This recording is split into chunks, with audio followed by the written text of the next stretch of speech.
दूसरी चीज, जो समाज में रहता हूँ, एक दूसरे से जो बातें होती है, किसी के चेहरे पर मुस्कुराहट नहीं महसूस होती है।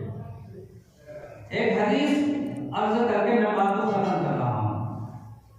नमाज नजात की जमानत नहीं है, रोजा रखना नजात की जमानत नहीं है, हज करना नजात की जमानत नहीं है। तो क्या जमानत है? अल्लाह के रसूल सल्लल्लाहु अलैहि वसल्लम तशरीफ रखते थे और उनके साथी कुछ और लोग थे। अचानक एक शख्स को आते हुए कहा, अल्लाह के रसूल ने देखो वह जन्नती आ रहे हैं।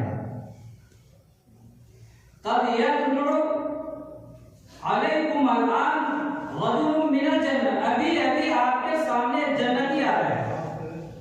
हो गई बात। फिर दूसरे दिन भी इसी तरह लोग जमा थे, फिर वही शख्स उस दिन आ रहे हैं और बोल रहे हैं कि एक शख्स जन्नती आ रहे हैं। तीसरे दिन भी जन्नती होने की बात कही गई।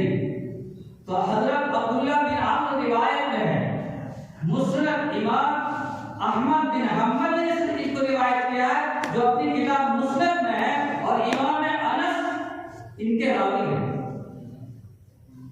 मजबूत हदीस है।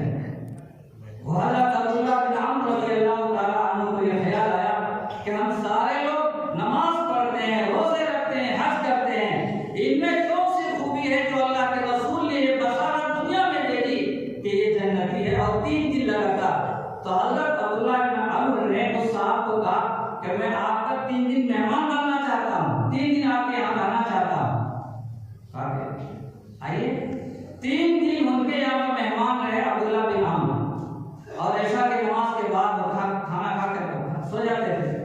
बीच बीच में वो देखते थे वो क्या करते हैं, अलग से कोई इंफिरादी अमल ऐसा है जिसके बारे में अल्लाह के रसूल ने कहा दिया कि ये जन्नती है। तो 3 दिन लगातार आपने उससे ऐशा के बाद से फजर तक में कोई ऐसी तहज्जुद की नमाज या कोई ऐसी चीज नहीं पाया।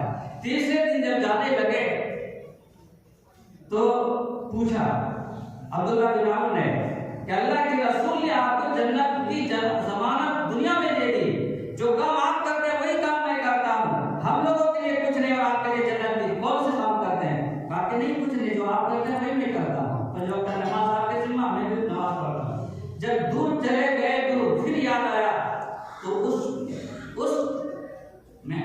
घर वाले ने उनको बुलाया हजरत अब्दुल्ला बिन आमर को, और कहा एक बात याद आती है। वो ये है कि मैं अपने दिल में किसी के लिए मैल नहीं पाता, कीना नहीं पाता, रिश्क, कुदूरत, अदावत नहीं पाता। तो हजरत अब्दुल्ला बिन आमर ने कहा कि हाँ समझ में आ गया कि इनके दिल में इसके कीना किसी के लिए नहीं है। अल्लाह के रसूल ने ये चीज उनमें देखी और दुनिया ही में जन्नत की बशारत दे दी। आज अगर हम नमाज पूरी जिंदगी पढ़ेंगे, अल्लाह की अजमत में कोई इजाफा नहीं होगा।